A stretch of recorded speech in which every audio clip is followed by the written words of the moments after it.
I filled his cup with poison 3 times, but only on the 3rd time did he drink it all. That's how I rid the world of that monster without anyone ever suspecting. Good morning, my dears. This is Grandma Jenny, 73 years young, speaking to you from my porch in Lancaster, Pennsylvania. The sun is shining bright outside, but inside my old ceiling fan does the trick, just like I dealt with the problems life threw my way. Today I'm going to share a story I've kept secret for almost 20 years. A story of love, pain, and justice that I'm only now brave enough to tell. Before I begin this difficult journey, I'd like to ask a small favor from the heart. Please subscribe to Grandma's channel, give this video a thumbs up, it costs nothing, and let me know in the comments what corner of this beautiful country you're watching from. This helps this old lady continue sharing her stories and perhaps help other women going through difficult times like I did. Let's go back to 1967, when I met my Jack. Lancaster was already a bustling town, filled with tourists drawn to Amish country. But our life was simple, like most families in rural Pennsylvania back then. I was 18 and worked in my father's general store. That's where I first saw Jack when he came in to buy molasses and flour. Tall, with dark hair, a well-trimmed mustache, and eyes that seemed to smile before his mouth did. Jack was different from the other young men in town. It wasn't just his appearance, it was his manner. Polite without being pretentious, speaking softly but with confidence. He had just moved from Harrisburg to work as a carpenter in his uncle's workshop. "Miss, could you tell me where the First Methodist Church is?" he asked after paying for his purchases. That deep voice, that accent slightly different from ours. I felt butterflies in my stomach like never before. "Just follow this street to the end and turn right. You can't miss it." "Thank you kindly. May I ask your name?" "Jenny," I replied, feeling my face flush. "Pretty name for a pretty girl," he said, and left the store leaving a trail of Old Spice cologne that stayed with me all day.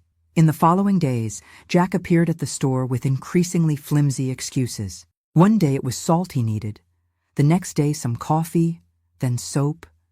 Even my father noticed. "This young man either has the most disorganized house in the world or he's interested in my daughter," he commented one night during dinner, making me choke on my mashed potatoes. It didn't take long for the interest to become too obvious to deny. On a Sunday afternoon after church, Jack asked my father's permission to take me for ice cream in the town square.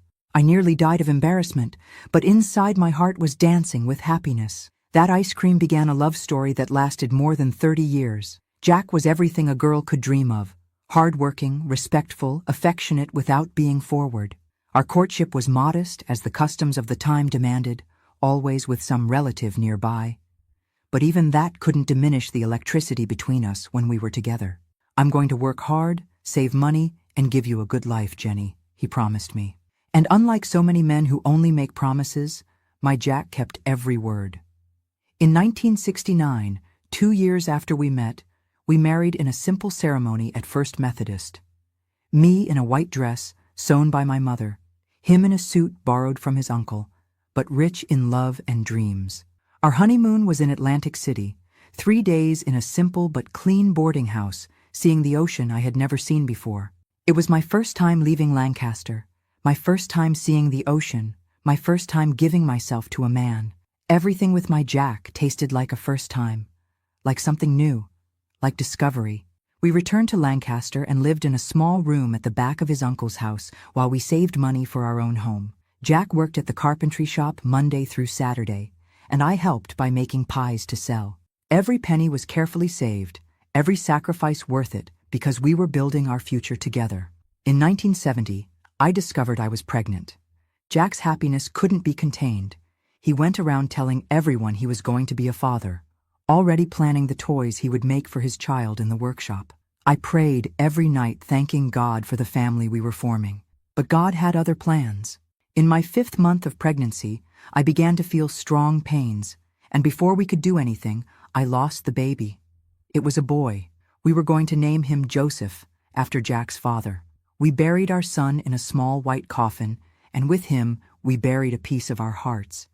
Many marriages don't survive such a loss. But my Jack, oh, my Jack surprised me once again. Instead of pulling away, he drew closer. Instead of blaming me, he consoled me. Instead of seeking comfort in whiskey as so many men do, he sought it in faith and work. "God knows what he's doing, Jenny," he would say when he found me crying. "Our Joseph is up there watching over us, and one day we'll have other children." And we did. In 1972, our Mary was born, strong and healthy like her father. 2 years later came John. In 1977, we completed our family with the arrival of Lucy, our youngest. 3 children, 3 blessings that filled our house with noise, chaos, and love. By then, we already had our own house. Simple, but ours. Jack had prospered in the carpentry business, becoming his uncle's partner. I took care of the children and sold my pies, which became famous in town.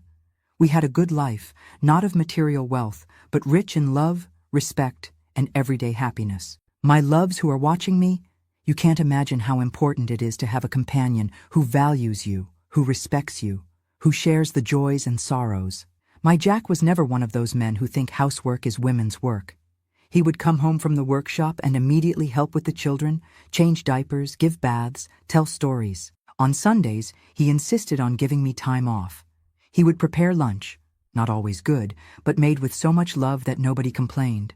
Take the children to play in the park, let me rest or visit my friends. Once a month, even when money was tight, he made a point of having a date night with me.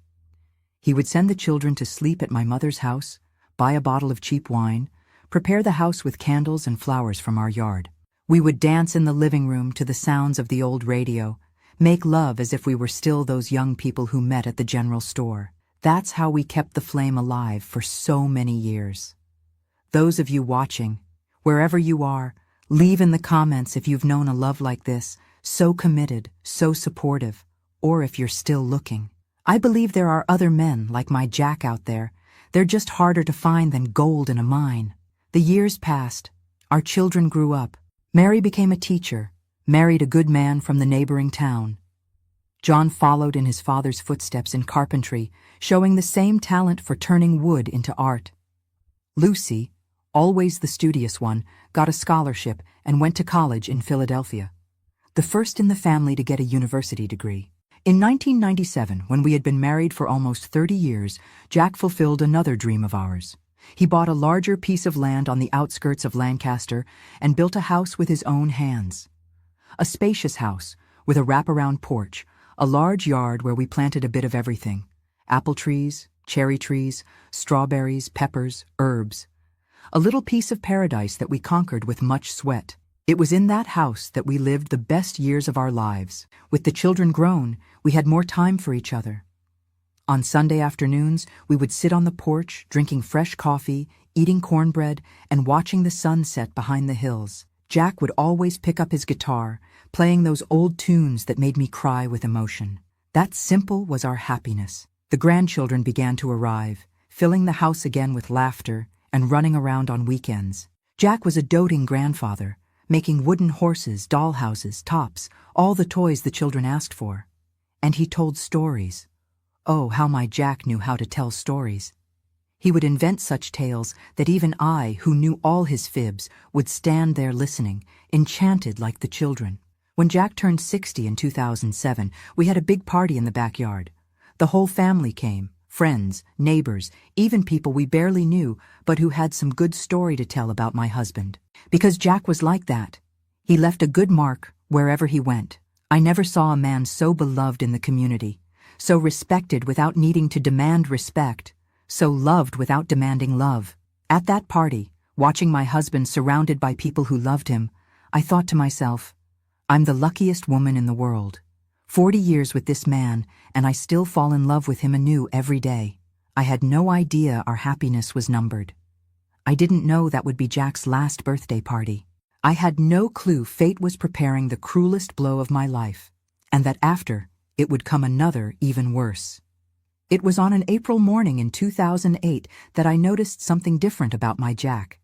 We were having coffee on the porch as we always did, him reading the newspaper our son brought from town, me finishing brewing a fresh pot. Suddenly, the cup fell from his hand, shattering on the concrete floor. What a scare, Jack!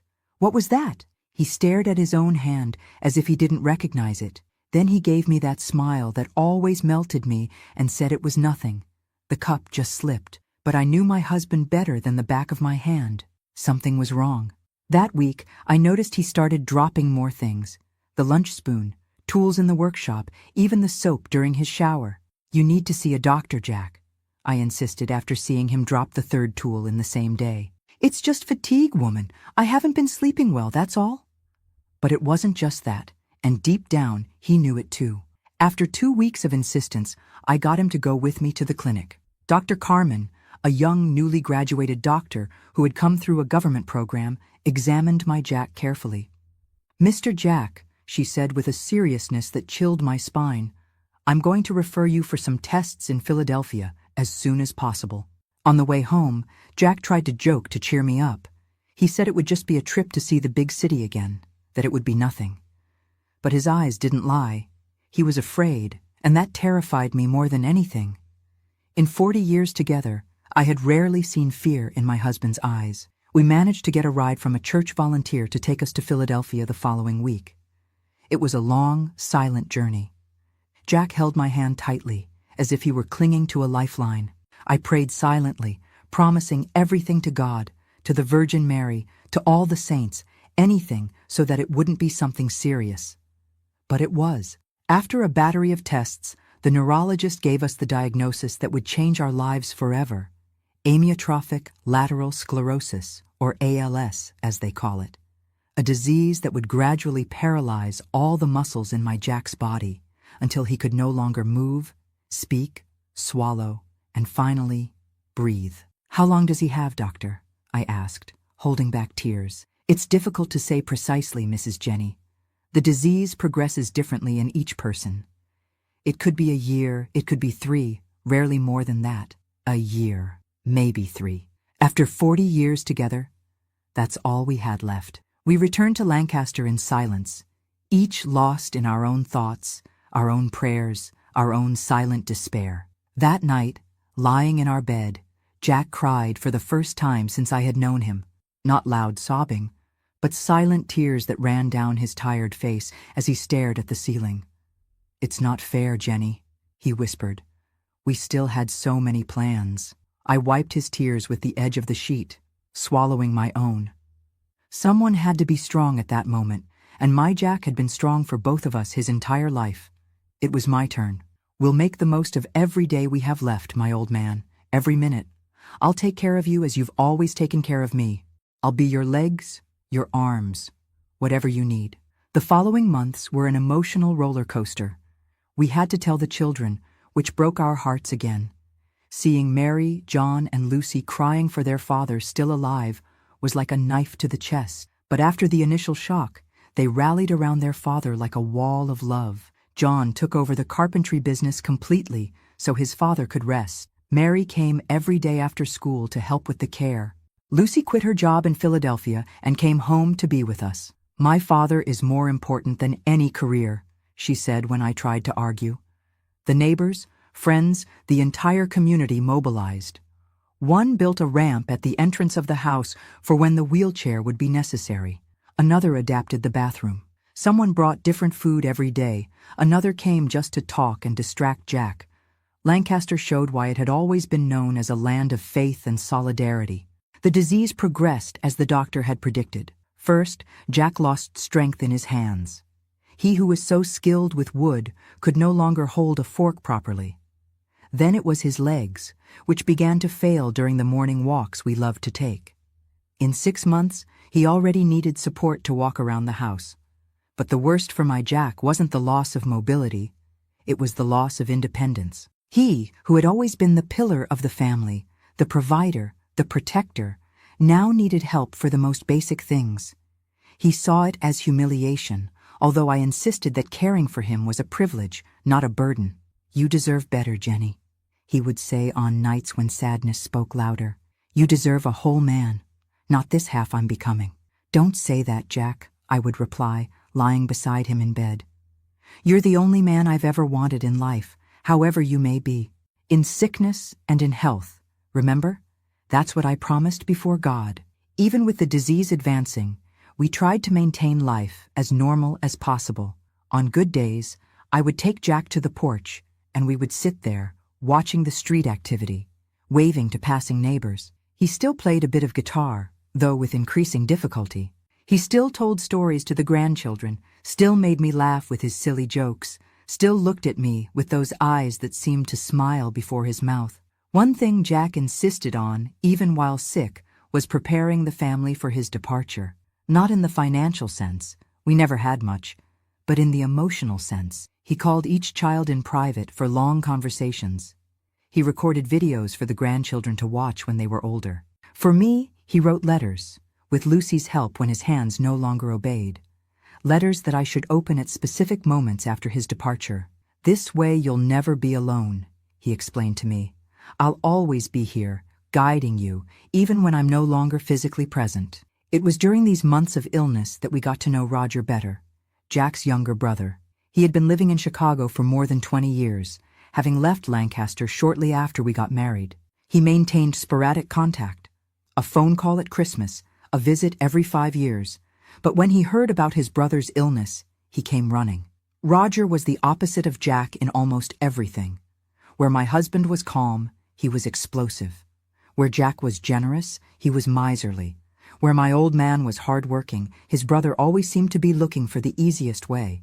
But he was family, and Jack was genuinely happy with the visit. "My little brother came to see me, Jenny. Isn't that wonderful?" At first, Roger even helped. He spent hours talking with Jack, reminiscing about childhood stories, distracting him from the pain and the difficult situation. He would take him for short car rides around town, something I couldn't do alone. He seemed genuinely concerned about his brother's well-being. But soon, I began to notice strange things. Roger would rummage through drawers when he thought no one was watching. He asked insistent questions about money, about the house, about the carpentry business. And he looked at me in a way that gave me chills. It wasn't the look of a brother-in-law. It was the look of a predator assessing prey. I mentioned it to Jack, but he, always seeing the best in people, especially family, minimized my concerns. Roger has always been too curious since childhood. It doesn't mean anything. And that way of looking is a family trait. I have it too. You're just misinterpreting. I let it go. Didn't want to worry my husband with what might just be my imagination. After all, we were all stressed, tired, emotionally drained by the situation. Maybe I really was seeing things where they didn't exist. In early 2009, about 10 months after the diagnosis, Jack deteriorated dramatically. He could no longer swallow properly, needed pureed food. His speech became slurred, difficult to understand for anyone who didn't live with him daily. His breathing, increasingly labored, required oxygen equipment that the hospital provided through Dr. Carmen's intervention. That's when I realized the end was near. My Jack, who was never one to give up, began to say goodbye. Not with direct words. His speech was already too compromised, but with gestures, with looks, with weak but meaningful handshakes. One afternoon, while we were alone in the bedroom, he made an enormous effort to speak clearly. "Loved you each day. More than previous," he said with difficulty, tears streaming down his thin face. "Was happier than deserved." "Me too, my old man," I replied, crying with him. "Every day by your side was a gift from God." In the early morning of March 15th, 2009, I woke up with a strange sensation. Something had changed in the room, in the air, in the energy. I looked at Jack beside me and knew immediately. His chest no longer moved. His hand, which I held during sleep as I had done for decades, was strangely relaxed. My Jack had departed during sleep, the way he always said he wanted to go. Without fuss, without drama, like someone who discreetly leaves a party after having a lot of fun. I didn't scream, didn't make a scene.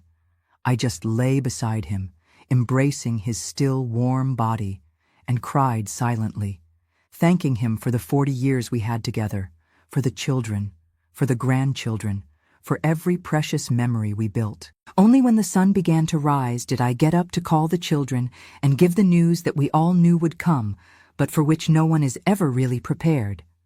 The wake was as Jack would have liked, simple, without excesses, but full of people who truly loved him.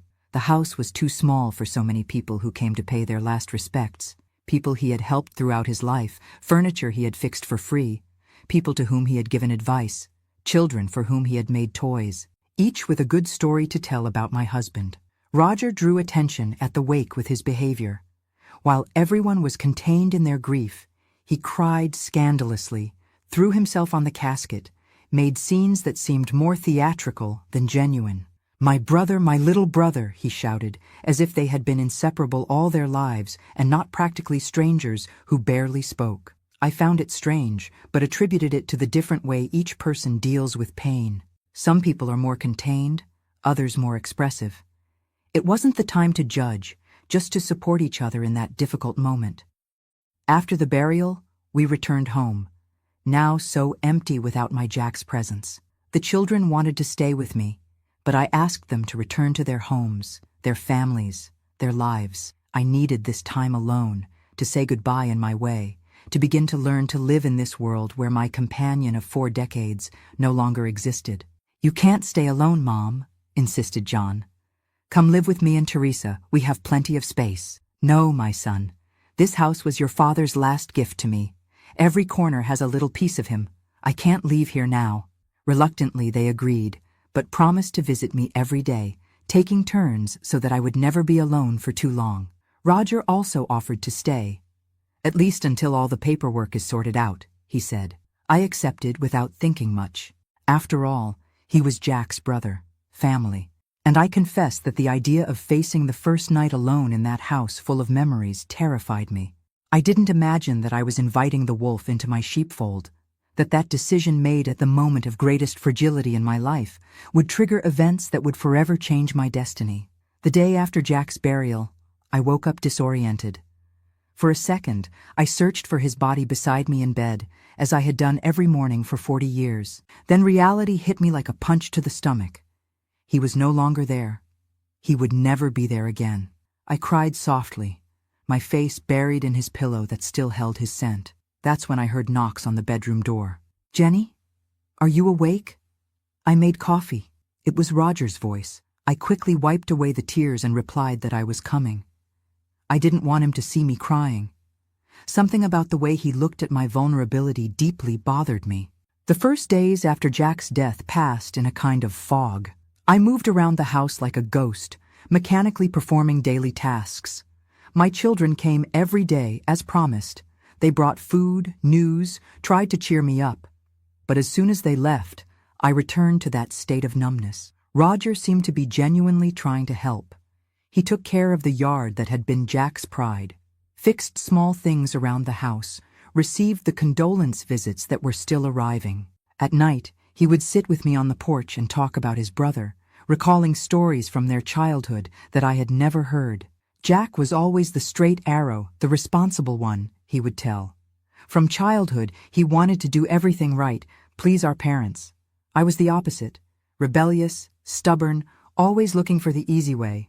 In these conversations, there seemed to be a kind of regret in Roger, as if he lamented not having been closer to his brother, not having made better use of the years they had. Life passes too quickly, Jenny. One day you're arguing with your brother over something trivial, the next he's dead and you realize you wasted precious time.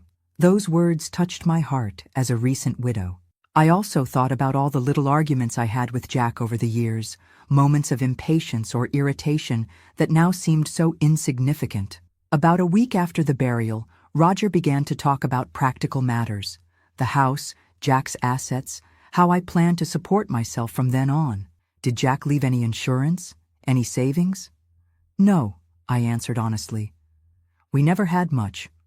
What he earned at the carpentry shop barely covered the family's support. In recent years, with the illness, we spent the little we had managed to save. And the house? Is it in your name? It's in both our names. Now it should pass to me, I imagine. Roger looked thoughtful, as if calculating something. You know that by law, half of my brother's assets should pass to the children, right? And since he didn't leave a will, technically, I would also be entitled to a part. That alarmed me. I had never thought in legal terms. Jack and I always shared everything, without formalities. The idea that someone could claim a part of our house, the last gift my husband had given me, was disturbing. That's not right, Roger. Jack built this house for me, for our family. He would never want it to be divided. Of course, he backed off, smiling in a way that didn't reach his eyes. I'm just explaining how it works legally. Don't worry about it now. But the seed of worry had already been planted. That night, I couldn't sleep properly, thinking about what Roger had said. In the morning, when Mary came to visit me, I mentioned the conversation. Don't listen to what Uncle Roger says, Mom, she reassured me. None of us is going to ask for anything from the house. It's yours. It was yours and Dad's dream. And I'm sure Uncle Roger won't make an issue of it either. Her words calmed me a bit, but something in Roger's behavior had changed. He began to drink more, glasses of wine at lunch, whiskey at night. He would look at me in a way that made me feel uncomfortable, as if he were assessing me. And he made increasingly frequent comments about how I was well preserved for my age. Jack was lucky, he said one night, already visibly altered by drink. 40 years with a woman like you. If it were me, I wouldn't let you out of that bed. I froze at the comment, not knowing how to respond. I pretended not to understand the insinuation and quickly changed the subject. But the feeling of discomfort remained, like a weight in my stomach. On the following nights, I began to lock my bedroom door. I told myself I was being paranoid, that Roger was just a man without social filters, especially when he drank, that he would never do anything against me, the widow of the brother he claimed to love and respect so much. On Sunday, 2 weeks after Jack's death, we had a family lunch. All the children came with their spouses and children. For a few hours, the house came back to life, with noise, movement. That brief moment of normalcy was like a balm for my wounded soul. Roger participated in the lunch, more restrained in his drinking because of the presence of the nephews and nieces. He seemed perfectly normal, friendly, even affectionate. Once again, I thought that my suspicions about him were exaggerated, the result of my fragile emotional state. After everyone left, Roger helped me clean the kitchen. We talked about trivial things while washing the dishes, the weather that remained dry, the news on television, how the grandchildren were growing fast. You have a beautiful family, Jenny, he commented, putting away the last glasses. Jack must be proud, looking down from above. I hope so, I replied, feeling the tears return. Whenever I spoke about Jack in the past tense, the reality of his absence hit me with renewed force. Don't cry, said Roger, approaching and placing his hand on my shoulder. Jack wouldn't want to see you like this. The gesture could have been comforting, but there was something more. The hand that slipped from the shoulder to my back, going down further than it should. The body that came too close to mine, the hot breath on my neck. I pulled away abruptly, startled. What are you doing, Roger? Come on, Jenny, don't play dumb, he replied, his voice changing to something I had never heard before, cold, calculating. You think I haven't noticed how you look at me? How you insinuate yourself? You're crazy, I exclaimed, genuinely shocked. I just lost my husband, your brother. So what? Life goes on. You're an experienced woman. I'm a lonely man. We're adults. We know what we want. I tried to leave the kitchen, but he blocked my path, cornering me against the sink. The smell of alcohol on his breath was strong, although he hadn't drunk much during lunch. I realized then that he must have been drinking in secret, probably since early morning. Let me pass, Roger. This isn't right. What isn't right is you playing hard to get after weeks of teasing me, he growled, grabbing my arm forcefully. You think I haven't seen how you sway around the house? How you wear those provocative clothes? I looked at myself, incredulous. I was wearing a long skirt and a long-sleeved blouse. Simple Sunday clothes I had worn for years. Nothing remotely provocative. I realized then that I wasn't dealing with a rational man. The drink, the grief for his brother, or perhaps a malice that had always been there, hidden, had transformed Roger into someone dangerous. Our children will be here any moment, I lied, trying to scare him. John said he'd come back to get the cake pan he forgot. He hesitated for a second, and I took advantage to push him and run to my room. I locked the door and pushed the dresser against it, trembling from head to toe. I heard Roger shouting from the other side, banging on the wood, threatening to break it down if I didn't open. You owe me, you ungrateful bitch. You think I stayed here why? Out of charity? I came to get what's rightfully mine. For hours I stayed huddled on the bed, listening to him wander around the house, breaking things, shouting obscenities, promising that I would pay for rejecting him. At some point, the noise stopped. I thought perhaps he had fallen asleep, too drunk to continue his torment. Around 3 in the morning, when the silence had already lasted for more than an hour, I decided it was safe to leave the room. I needed to reach the phone in the living room to call John. I couldn't spend another minute under the same roof as that man. I silently removed the dresser, unlocking the door with maximum care to not make noise. The house was dark and silent. I walked on tiptoe down the hallway, guided by the weak light coming from the living room window. That's when I felt the blow to the back of my head. I didn't see who hit me, but I knew immediately it was Roger. The pain exploded, blinding, and I fell to my knees. Before I could recover, he grabbed me by the hair, dragging me back to the bedroom. "Thought you could escape, huh? That you'd call your little children to save you?" What followed was the worst nightmare a woman can live through. Roger, the brother of the man I had loved for 40 years, threw me on the bed I had shared with Jack for decades. Right there, in that sacred place of love and respect, he brutally raped me, ignoring my pleas, my screams, my tears. I fought as I could, scratching, biting, pushing, but he was stronger, heavier, more determined. Each time I resisted, he hit me harder, until my body, already weakened by age and grief, simply gave up fighting. "That's it. Now it's better," he murmured, while committing that atrocity. "I always wanted this, you know? Ever since I first saw you, at your father's store. But St. Jack got there first." His words were as painful as the physical act. The revelation that hatred, that sick envy, had existed for decades, fermenting in the soul of that man who called himself my Jack's brother. When he finally finished, he got up as if nothing had happened. He lit a cigarette, looking at me with contempt. "Wasn't a big deal. Jack must have tired of you quickly."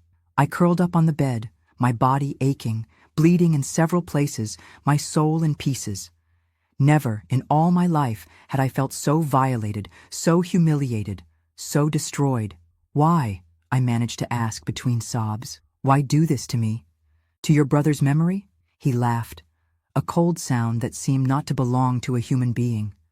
"Jack always had everything: our parents' love, the community's respect, a perfect family, a dedicated wife. Even in death, he came out as a hero, the man who bravely fought against disease." He took another drag on his cigarette before continuing. "And me? I was always the mistake, the problem, the child nobody wanted. Well, now he has nothing. And this house, this life, you, all this should have been mine from the beginning." He left the room, leaving me alone with my pain and horror. I heard him rummaging through the drawers in the living room, probably looking for house documents, money, anything of value he could take. I don't know how long I stayed there, paralyzed. Minutes or hours, it made no difference. My world had just collapsed for the second time in less than a month. When the first ray of sunlight came through the window, something inside me awakened. A primitive survival instinct, perhaps, or the voice of my Jack, whispering from somewhere beyond this life that I needed to fight, that I couldn't let that monster win. With superhuman effort, I dragged myself out of bed. Every movement was agony, both physical and emotional. I grabbed the first clothes I found and put them on, not caring if they were dirty or torn. I slowly opened the bedroom window. I couldn't risk going out the door and encountering Roger again. The window faced the backyard. It was a considerable drop for a woman my age, but at that moment I didn't hesitate. I jumped, landing heavily on the ground. The pain in my knees was excruciating, but I bit my lips to keep from screaming. Crawling among the plants that my Jack had cultivated with such care, I managed to reach the back fence. There was a small gate that we rarely used, but which now represented my only chance of escape. To my surprise and relief, it was unlocked. Perhaps Roger, in his arrogance, hadn't even considered that I would try to escape in that state. Or perhaps it was a last gift from my Jack, taking care of me even after departing. I went out to the deserted street, the sun still low on the horizon. There was no one around, no neighbor awake at that hour. Where to go? My children lived across town. I wouldn't make it there in this state. That's when I remembered Cindy, my younger sister. She lived just 2 blocks away, in a small house she shared with her unmarried daughter. We had always been close, Even more so after she became a widow a few years before me. Walking as best I could, supporting myself on walls and trees along the way, I reached her house. Each step was a torment, not only because of my injured body, but because of the shame, the humiliation I carried with me. How would I explain what had happened? How would I put that horror into words? I knocked on her door with the little strength I had left. When Cindy opened, the sun was already fully illuminating my deplorable state. The swollen face, the cut lips, the bloodstains on my clothes, the bruises beginning to appear on my arms and legs. Her eyes widened in shock and horror. "My God in heaven, Jenny, what happened to you?" I opened my mouth to answer, but no sound came out.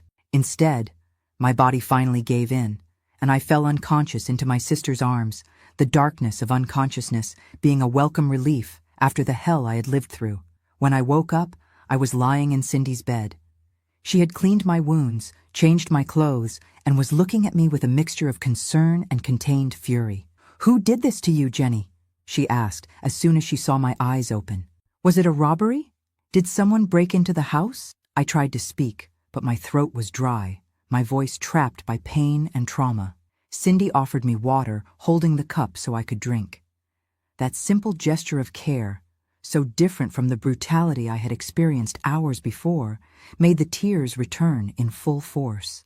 "It was Roger," I finally managed to say, my voice almost unrecognizable even to myself. "Jack's brother? The one who was staying with you?" I nodded, unable to elaborate further, but I didn't need to. Cindy immediately understood what had happened. I saw in her eyes the exact moment when comprehension hit her, followed by a wave of anger so intense that it transformed her usually gentle expression. "That bastard," she whispered, her fists clenched. "I'm calling the police right now." "No," I exclaimed, with more force than I believed I had. "Not the police." "What do you mean, Jenny? He needs to pay for what he did." How to explain my fear, my shame, the reluctance to publicly expose that violation, to have to tell and retell the story to officers, doctors, curious neighbors, to see my children discover what their uncle had done to their mother, to become the widow who was raped by her brother-in-law in the eyes of all of Lancaster? "I don't want anyone to know," I finally said. "I can't, Cindy. I don't have the strength." My sister looked at me for a long moment, the anger in her eyes gradually giving way to a cold, calculating determination that I had never seen in her before.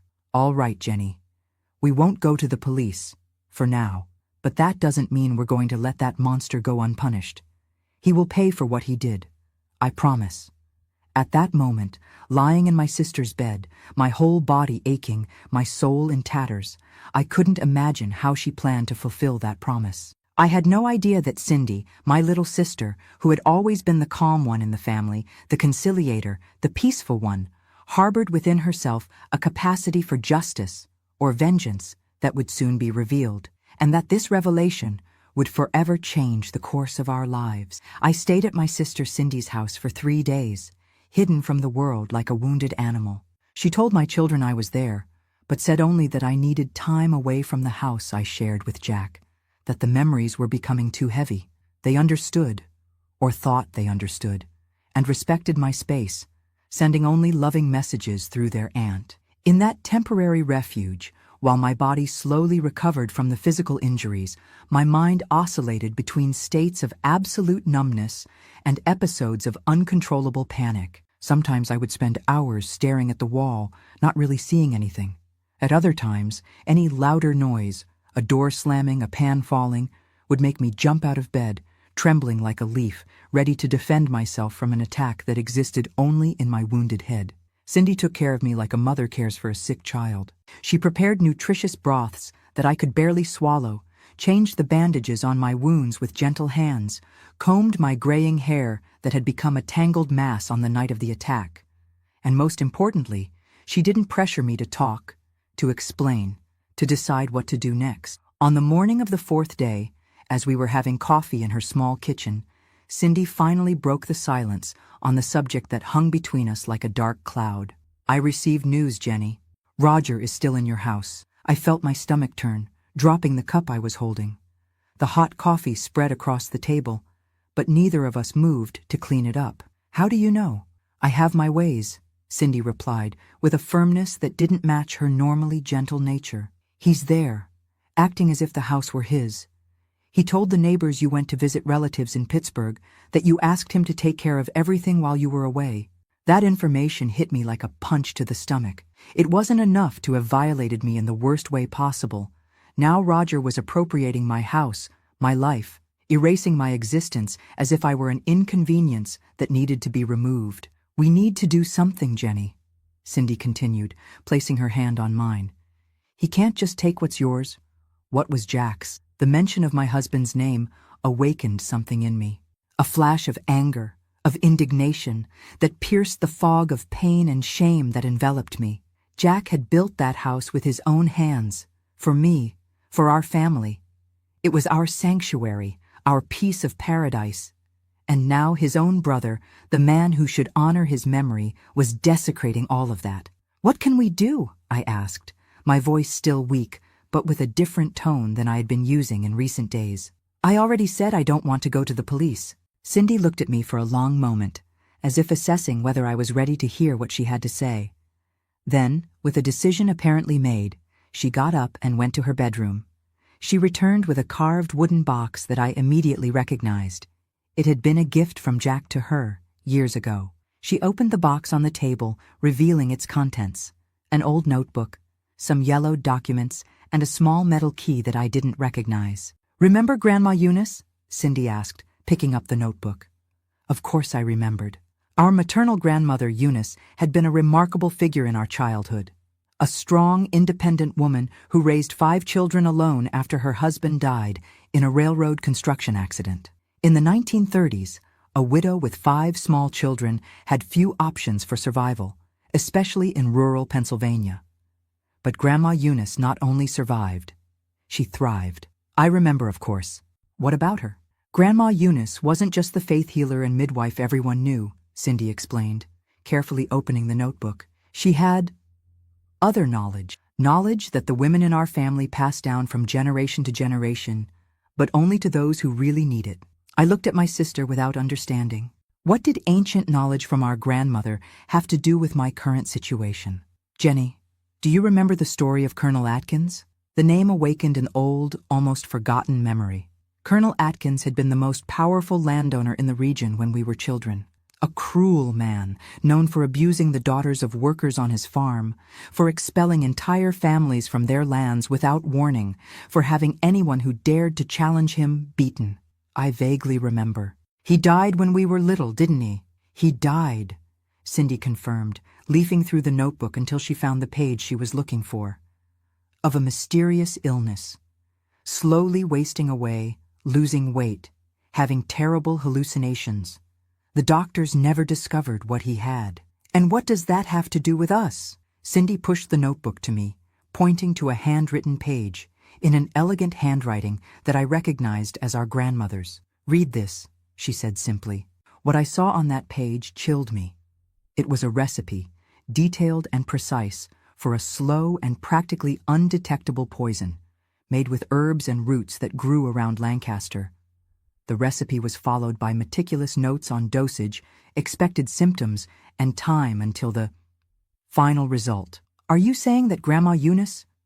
I'm saying that Colonel Atkins raped our Aunt Josephine when she was only 14 years old, Cindy replied, her voice firm but low, as if she feared the walls had ears. And that Grandma Eunice couldn't go to the police because the sheriff dined at his house every Sunday. She couldn't get justice through official means, so she did it her way. The revelation left me breathless.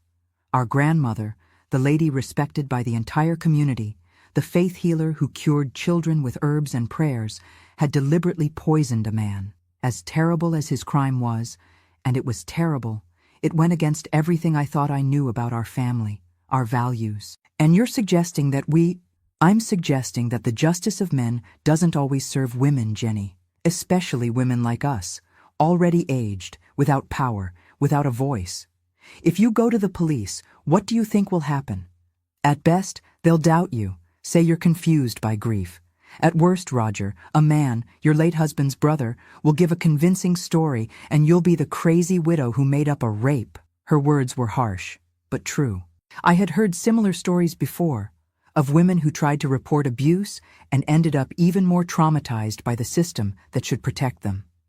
I'm not saying it's the only option, Cindy continued, seeing my hesitation. I'm saying it's an option, one that our grandmother used when she had no other alternative. I closed the notebook, pushing it back to my sister. My head was spinning with possibilities, fears, moral doubts. I had been raised to respect the law, to believe in justice, to trust the system. But the system had failed me so many times. When Jack got sick and we needed medications that Medicare didn't provide.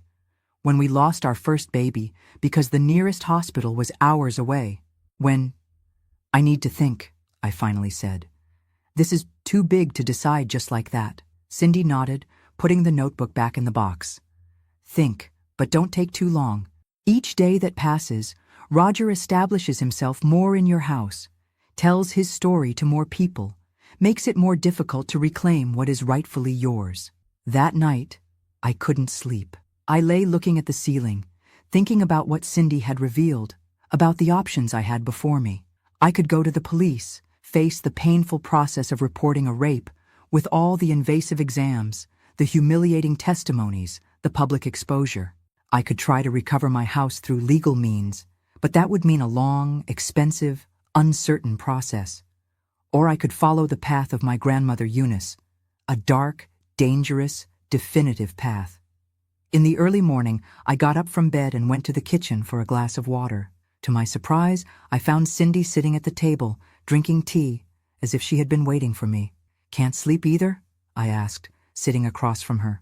"Not since I found out what happened to you," she replied, pushing an empty cup in my direction and filling it with tea from the kettle. "I keep thinking about what Grandma Eunice would do in your place." "I think we already know what she would do," I replied, taking a sip of the tea. It was chamomile, mild and comforting. "Yes," Cindy agreed, "but the decision isn't hers. It's yours." We sat in silence for a few minutes, each lost in her own thoughts. Outside, a rooster crowed prematurely, announcing a dawn that was still hours away. "If we decide to follow Grandma's path," I began hesitantly, "how would we do it? Roger certainly won't accept anything that comes from me now." A small smile formed on my sister's lips. It wasn't a happy smile. It was the smile of someone who has just seen a plan forming. "He doesn't need to know it comes from you," she replied, taking the last sip of her tea. "I have an idea." In the following hours, while the town still slept, we elaborated a plan. It wasn't perfect. It had flaws, risks, moments when it would depend more on luck than preparation. But it was a plan. And at that moment, having a plan, any plan, was like a lighthouse on a stormy night. "We're going to need Aunt Jo's help," said Cindy, referring to the oldest daughter of our grandmother, our aunt who had continued Eunice's legacy as a faith healer and knower of country herbs. "She has access to all the plants we need, and no one will question if she's gathering medicinal herbs." I nodded, realizing that Cindy's plan was already more advanced than it initially seemed. She had probably thought about all of this during the days she silently cared for me, planning while I recovered. "And how are we going to get Roger to take whatever it is?" "Leave that to me," Cindy replied, with a confidence that didn't match her normally cautious nature. "Roger doesn't know me well, but he knows I'm your sister. If I show up at the house with a convincing story, he'll lower his guard." The idea of my sister approaching that monster alarmed me. "No, Cindy, it's too dangerous. You saw what he did to me." "He did that to you because he was obsessed, because he had this sick fixation since we were young. With me it will be different. I'm just the unimportant sister, the spinster he barely noticed when he was here before." I wasn't convinced, but Cindy was right on one point. We needed someone who could approach Roger without raising suspicions, and that someone couldn't be me. When the sun finally rose, our plan was laid out in all possible details. It wasn't a plan to kill. We weren't murderers, despite what Grandma Eunice's notebook suggested. It was a plan to incapacitate, to recover what was rightfully mine, to ensure that Roger could never do to another woman what he had done to me. Aunt Jo arrived shortly after breakfast, bringing a straw bag with fresh herbs. At 78, she was still an impressive woman, tall, thin, with white hair always tied in a severe bun and eyes that seemed to see through the soul. When Cindy told her what had happened to me, not all the sordid details but enough to understand the gravity, her expression didn't change, but something in her eyes darkened. "Some snakes need to have their fangs pulled," she said simply, beginning to sort the herbs on the kitchen table. "I'll prepare something that will make him weak as a chick, confused as a drunk, but alive. Alive to remember every day the evil he did and the punishment he received." While Aunt Jo prepared her mysterious potion, Cindy went out to put the first part of the plan into action. She went to my house, or what had been my house until recently, to scout the terrain, to see how Roger was behaving, if there was anyone else there. She returned a few hours later, her face serious but determined. "He's there, alone," she reported. "Seems like he's been drinking since early morning. The house, Jenny, he destroyed a lot of things. He broke the picture frames with photos of you and Jack, tore the curtains you sewed, is using your bedroom as if it were his." Those words reignited the anger I had briefly felt the previous morning. It wasn't just the attack on my person, it was the desecration of my Jack's memory, the destruction of the home we had built together. This somehow seemed even more unforgivable. "I also discovered something else," Cindy continued, lowering her voice. "He has a gun. I saw it when he opened the dresser drawer to get cigarettes. It's stored there, wrapped in a cloth." The information complicated our plan.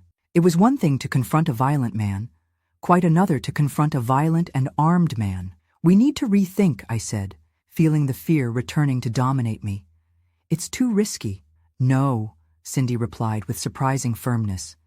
"It's precisely why we need to act soon. If he's armed, the danger only increases with time. And now we know we need to be even more careful." Aunt Jo, who had been listening to the conversation while working, looked up from the dark liquid that was boiling in a small pot. "The preparation will be ready by nightfall," she announced. 3 drops are enough to leave a man without strength in his legs. 5, to leave him delirious for hours. 7, she left the phrase hanging, but the meaning was clear. 7 drops would be fatal. That wasn't our goal.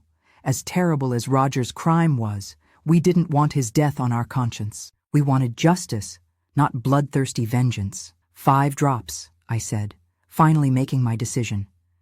Enough to incapacitate him, so we can retake the house without danger. But no more than that. Cindy and Aunt Jo nodded, apparently satisfied with my choice. The plan was set. Cindy would go to my house at nightfall, bringing a bottle of wine as a peace offering. She would tell Roger that I had told her about our fight, brutally minimizing what really happened, and that she was there to mediate, to try to find a solution that worked for everyone. The wine, of course, would be prepared with the 5 drops of Aunt Jo's potion. It would be enough for Roger to take a few sips to begin feeling the effects. When he was completely incapacitated, Cindy would call me, and together we would recover the house, the gun, and any documents he might have found. "And after?" I asked, realizing that our plan only went up to that point. "What do we do with him after?" "We leave him at the bus station, with a one-way ticket to Chicago," Cindy promptly replied. "If he wakes up during the journey, he'll be too far away to easily return. And in the condition he'll be in, he'll just seem like another drunk sleeping on the bus." The plan wasn't perfect, but it was the best we could do under the circumstances. And most importantly, it didn't involve killing anyone, just recovering what was rightfully mine and ensuring that Roger could never harm me again. When the sun began to set, Cindy prepared to leave. She wore a simple but pretty dress, had carefully combed her hair, even put on a bit of lipstick. All to appear as harmless as possible, just a middle-aged woman trying to help resolve a family conflict. "Be careful," I pleaded, hugging her tightly. "If you feel anything wrong, leave immediately. It's not worth risking your life for a house." "It's not just a house, Jenny," she replied, returning the hug. "It's justice, for you, for Jack's memory, for all the women that men like Roger think they can use and discard without consequences." As I watched my sister leave with the carefully prepared bottle of wine, I felt a shiver run down my spine. I was about to do something I never imagined being capable of, using ancestral knowledge to incapacitate a man, to forcibly recover what was taken from me by force. The path of my grandmother Eunice, a path I never thought I would tread. But as Cindy had said, the justice of men doesn't always serve women. And on that April night in 2009, in small-town Lancaster, two gray-haired ladies were about to prove that justice, when denied through official channels, finds other ways to manifest itself. The hours that followed Cindy's departure were the longest of my life. Each minute seemed to drag as if it were a full hour. Sitting in my sister's living room, staring fixedly at the small wall clock, I prayed silently, not just for our souls that were about to commit something that went against all the principles with which we were raised, but mainly for Cindy's safety, who at that moment was in the wolf's den. Aunt Jo stayed with me, silent as a sentinel, her wrinkled hands working non-stop on a crochet that seemed more a way to keep anxiety under control than really producing something. From time to time, she murmured ancient prayers, mixing Catholic saints with entities that had never been mentioned in the church we had attended since childhood. "It will work out," she would occasionally repeat, as if she could see the future in the interlaced lines of her crochet. Justice always finds its way. Around 9 in the evening, when my anxiety was already at its limit, we heard the 3 quick knocks on the door, the agreed signal. I jumped up, ignoring the pains that still persisted in my mistreated body, and ran to open it. Cindy was there, breathless, her face tense but determined. "It worked," she said simply. "He's completely out of it. He drank almost half the bottle before he started to become delirious." "Did he hurt you?" I asked, examining her from top to bottom for any sign of violence. "He didn't have a chance," she replied, with a small, satisfied smile. "Aunt Jo's herbs are faster than we thought." 3 sips, and he already started to sweat. After 10 minutes, he could no longer get up from the chair. Aunt Jo, who had silently approached, nodded with approval. "His body must be weak from the drinking. The mixture with alcohol enhances the effect." "We need to go now," Cindy continued, already pulling a coat for me. "We don't know how long he'll stay like this." The walk to my house was done in silence, each of us absorbed in our own thoughts. The night was clear, with an almost full moon illuminating the deserted streets of Lancaster.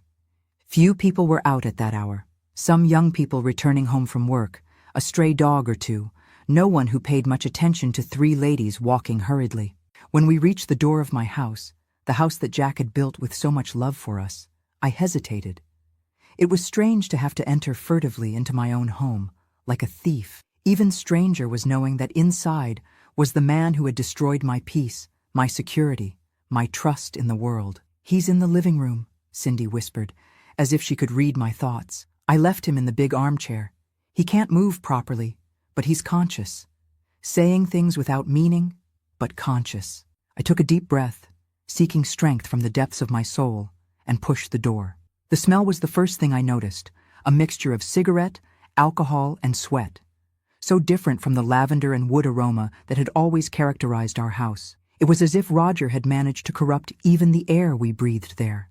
And then I saw him, sitting, or rather sprawled, in the armchair that had been my Jack's, his head hanging to one side, glazed eyes fixed on some invisible point. A thin line of drool ran from the corner of his mouth, staining the shirt already dirty with wine. He looked like a grotesque, deformed version of the man who had attacked me days before. Seeing us enter, his eyes tried to focus, unsuccessfully. He mumbled something unintelligible, a mixture of disconnected words and guttural sounds. He tried to get up, but his legs didn't obey, and he collapsed back into the armchair with a dull thud. "What did you do to me?" he finally managed to articulate, each word coming out slurred as if it weighed tons. "Justice," I replied simply, surprising myself with the firmness in my voice. "Just justice." While Cindy and Aunt Jo began to search the house for the gun and any important documents, I slowly approached Roger. I no longer felt fear. He was clearly incapable of doing me any physical harm in that state. What I felt was a mixture of disgust, pity, and a strange sensation of power that I had never experienced before. "Why, Roger?" I asked, stopping at a safe distance. "Why do that to me? I was your brother's wife. I had just lost my companion of 40 years. He laughed, a grotesque sound, more like a choke. "Always wanted you. Since first day. Jack. Always had everything. Nothing." That confession, even coming from the mouth of a clearly delirious man, confirmed what I already suspected. It hadn't been an impulsive act, driven only by alcohol or opportunity. It was something Roger had harbored within himself for decades, a sick desire mixed with envy of his own brother. And you thought raping me would fix that? That it would make you feel better, more powerful? You liked it, he babbled, his eyes trying to focus on me without success. All like it, in the end. Those words ignited an anger that I didn't know still existed within me. All? How many other women had gone through the same horror at the hands of that monster? How many had been silenced, humiliated, destroyed by him? Found it, exclaimed Cindy, returning to the living room with a revolver wrapped in a cloth, exactly as she had described. It was where I saw it, in the dresser drawer. And I found this too. She handed me a folder full of papers, deeds, bank documents, even the will that Jack had made when he learned of his disease, leaving everything to me and the children. Apparently, Roger was planning some kind of legal scheme, perhaps forging documents or somehow trying to appropriate the house and the few assets that Jack had left. "He's done this before," said Aunt Jo, entering the living room with something in her hand, an ID card that wasn't Roger's. "Found it hidden under the mattress. Belongs to someone named Milton Ferris. The photo was scraped off, probably for him to replace with his own. Document forgery. One more piece of the puzzle that was Roger. A man without scruples, without morals, capable of anything to get what he wanted. What do we do now?" asked Cindy, looking at Roger with a mixture of disgust and determination. "Is the plan to leave him at the bus station still on?" I looked at the man sprawled in the armchair, my husband's brother, the man who had destroyed my peace, who had desecrated my Jack's memory, who had committed the vilest act possible against me. I felt something harden inside my chest, a cold resolution taking shape. "No," I finally replied. "We have a gun now, and evidence of other crimes. We're going to the police." Cindy and Aunt Jo looked at me surprised. After so much insistence that I didn't want to involve the authorities, my sudden change of plans caught them off guard. "Are you sure, Jenny?" asked Cindy, concern evident in her voice. "You'll have to tell everything. Go through exams, testimonies." "I'm sure," I replied, looking directly at Roger, who now seemed to be slipping into unconsciousness. "It's not just about me anymore. It's about all the others he mentioned, and those who might come after, if he remains free. I can't have that on my conscience." That's how, around 11 at night, 3 gray-haired ladies appeared at the Lancaster police station, dragging a semi-conscious man who could barely stand. The duty officer, a young man recently transferred from Philadelphia, looked at us with a mixture of amazement and confusion. "What's going on here?" he asked, while 2 officers helped put Roger in a chair. "This man raped me 4 days ago," I said, with a clarity and firmness that surprised everyone, including myself. "Then he took over my house, destroyed my belongings, and was planning to steal my property using forged documents." I handed him the gun, now inside an improvised plastic bag, Milton Ferris's ID card, and the documents of my house that Roger had gathered. While the officer examined everything with growing seriousness, I told my story. Not all the sordid details, but enough to make clear the gravity of the crime. "And his condition?" asked the officer, looking at Roger, who was now babbling incoherently, his eyes rolling in their sockets. "Drank too much," Cindy promptly replied. "When we arrived at the house to recover the documents, he was already like this. Must have been drinking all night, judging by the number of empty bottles we saw around." It wasn't exactly a lie. Roger really had drunk a lot, both that night and in the previous days. The officer seemed to accept the explanation, probably used to seeing drunks in similar states. "We'll record your report, Mrs. Jenny," he finally said. "But I need to warn you that cases like this are complicated. Without immediate physical evidence, without witnesses to the act itself." "I know," I interrupted. "I know how it works. But I insist on reporting anyway. And I have witnesses to the assault I suffered afterward. My sister and my aunt found me injured, bleeding. As for the other crimes, the home invasion, the forged documents, the illegal gun, those are easier to prove, aren't they?" The officer nodded, a small smile of admiration forming at the corner of his mouth. It wasn't every day that 3 ladies appeared at his station with such compelling evidence of multiple crimes, speaking with the clarity and determination of experienced lawyers. The following hours were exactly as I feared.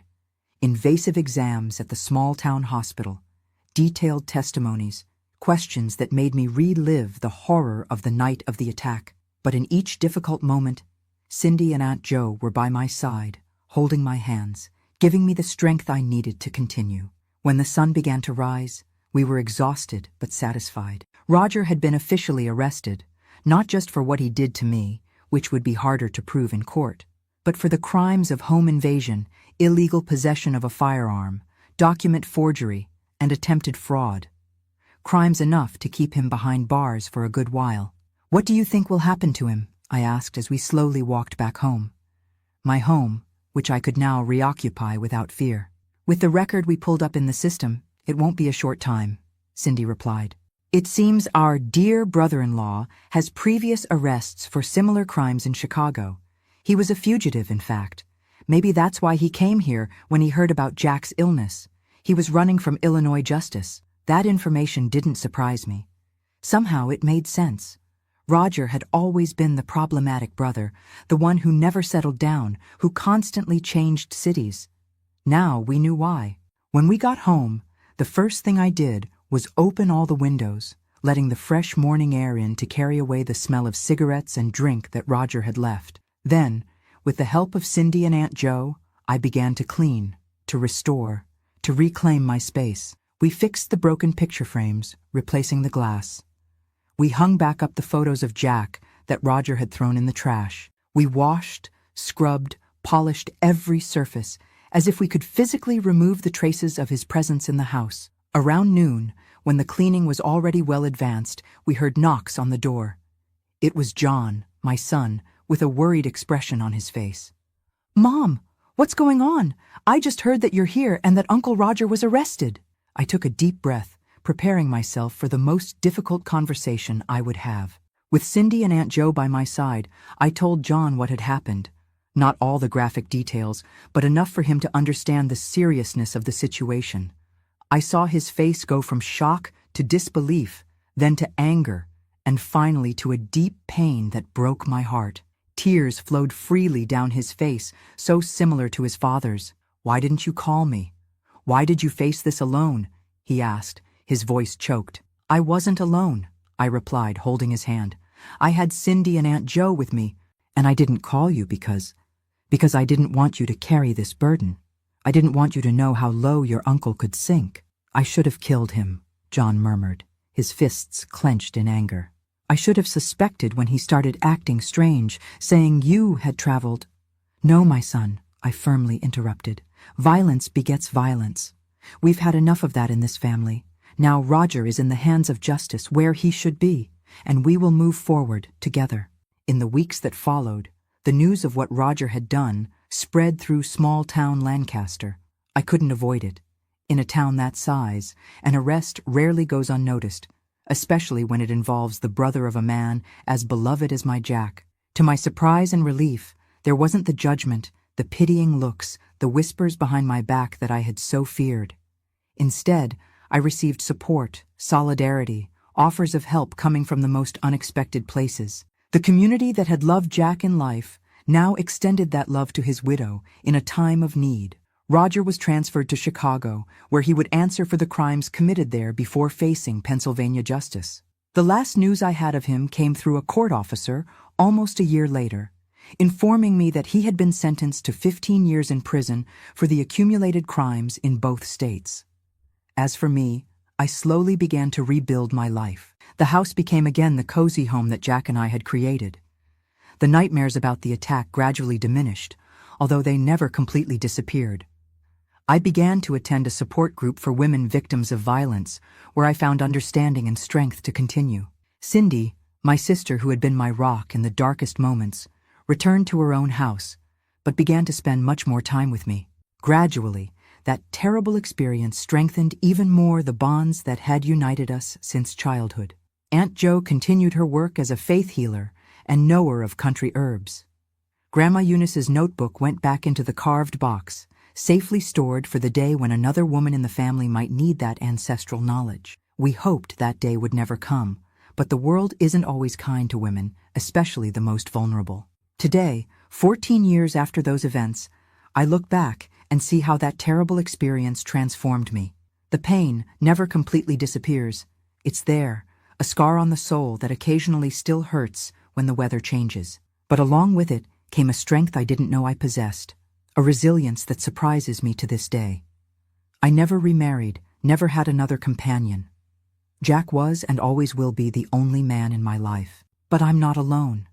I have my children, my grandchildren who are now teenagers, my sister Cindy who continues to be my best friend, and a community that embraced me in the most difficult moments. What I learned and what I would like you, my dears, who are watching me, to take from this story is that it's never too late to fight. It's never too late to seek justice, to regain control of your own life, to say no to those who try to diminish us, hurt us, destroy us. I am Jenny. I am 73 years old, and my story is not just of pain and trauma. It's of overcoming, of courage, of sisterhood between women who united to face evil when all other paths seemed closed. If you're going through something similar, know that you are not alone. There is help available. There are people who will believe you. There is a way out of the darkness, even when it seems impossible to see it. Before ending this video, I want to ask from my heart, if my story touched you in any way, please give it a thumbs up and subscribe. This helps bring this message to more people who might need to hear that it's possible to survive, it's possible to start over, it's possible to find justice. And don't forget to let me know in the comments where you're watching from. I love knowing that my stories are reaching different corners of this beautiful country, and how they might be helping others facing their own battles. A tight hug from this grandma, who, despite everything, still believes in love, in kindness, and in our ability to rise again, no matter how many times life tries to knock us down. Until the next video, God bless.